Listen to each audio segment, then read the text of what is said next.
I heard the laughter first, sharp, glittering, slicing through the music of the restaurant like broken glass hidden in dessert. I sat still, back straight. A cheap shirt, faded jeans, scuffed shoes. They noticed. They always did. My wife's friends circled her like crows, feathers shiny, smiles too bright. Predators dressed as socialites. "Why does your husband dress like a broke intern?" one of them said, not bothering to lower her voice. More laughter, a chorus of mockery. My wife didn't defend me. Her eyes flicked to me only once, quick, nervous, almost apologetic, but she said nothing. She sipped wine instead. Expensive, paid for by me. She thought I wouldn't mind. I smiled. "Got it," I whispered to myself. "Not for them, for later." The door opened, cold air swept in, and with it, him. Tall, confident, wearing arrogance like a tailored suit. The man my wife always took extra minutes to dress for. The reason her perfume lingered longer lately. The reason she laughed more at her phone than at my jokes. He scanned the room, ready to own it, until his gaze hit me. He froze, then approached. "Sir," he breathed, respectful, almost reverent. "I didn't expect you here." The room shifted. Confusion. Eyes on me now, not mocking, calculating. And my wife, pale as porcelain. That was the moment I knew the tables had already started turning. But this story wasn't born tonight. It began 2 months ago with a phone call I never forgot. "If you want to come for Thanksgiving, wash the dishes first," my daughter-in-law screamed. My son silent behind her, too quiet, like a man owned. I looked at the wall, at the framed family photo, once meaningful, now foreign. "Enjoy," I replied, calm, and cut the call. Hours later, I posted photos of my villa in Switzerland. Clear blue lake, alpine wind cutting across glass windows, a living room larger than their entire house. I didn't caption, didn't explain. My phone vibrated 71 times that night. I didn't pick up even once. They laughed at me because I let them think I was nothing. Maybe I needed them to. I used to be the man everyone wanted. Business empire, media attention, wealth that could bend conversations. But love made me reduce myself, dress simple, give freely, become soft. I believed family was worth it. I swallowed insults, let disrespect pass like smoke. But that night at the restaurant, when she stayed silent while I was ridiculed, that silence cracked something old and buried, something dark.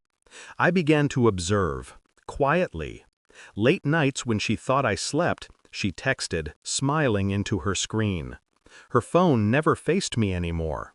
Codes, locks, secrets. Perfume lingered when she returned home late, claiming girls' nights. I checked bank statements, 2-person dinner bills, bookstore receipts for books she never read, a hotel reservation under her maiden name. Subtle, careful, but not careful enough. I didn't confront, I watched. Let her live her illusion while I traced it like a hunter memorizing footsteps. She thought my eyes were dull, my mind aging.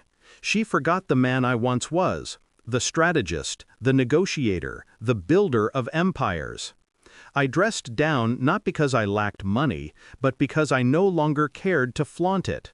But betrayal has a way of reawakening old versions of you, versions with steel in their spine.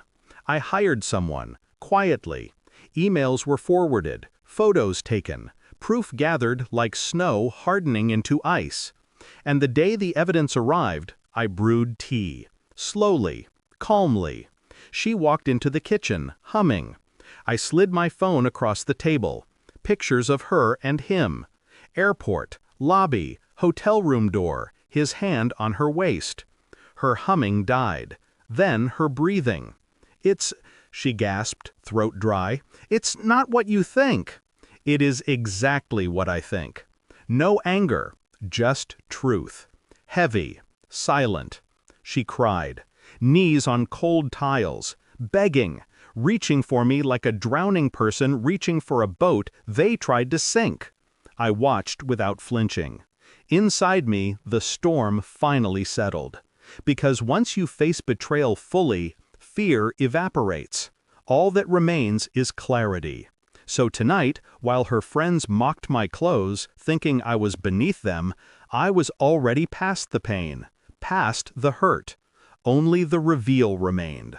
The polished man stood there, respectful. He knew me not as the husband, but as the man whose company funded his salary. "Would you consider joining our board?" he asked quietly. And the room froze. My wife looked like a collapsing tower. Her friends, masks cracking, smiles dying mid-curl. I leaned back. "I'll think about it," I said.